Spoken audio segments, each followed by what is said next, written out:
Magandang oras sa mga all. Magandang gabi. Grabe pala ito talagang eleksyon sa Pilipinas, ano? Kahit ngayong eleksyon na darating ay para ito sa barangay official at sangguniang kabataan, no? Ay grabe ang agawan sa pwesto.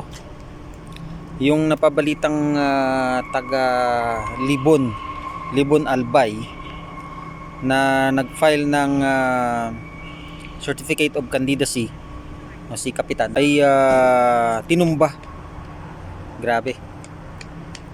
Yan ay sa mababang posisyon pa lamang, pero talagang nag-aagawan sila sa pwesto.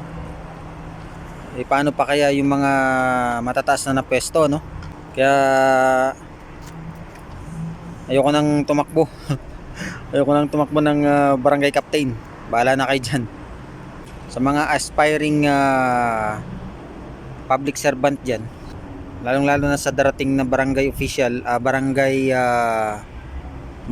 and SK election, ay mag-iingat po tayo, no? Tingnan natin kung ano bang sitwasyon bago tayo tulad niyan ay nag-file lang ng COC ay pagkatapos mag-file ng COC ay tinumba.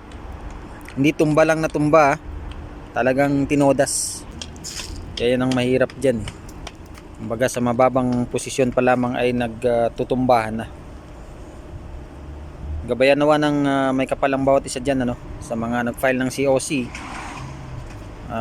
Kung kayo mananalo ay pakaingatan at gawin lamang ang tama para walang tumbahan. Maraming salamat po sa inyong suporta sa aking channel. Pagpalain nawang bawat isa. God bless everyone.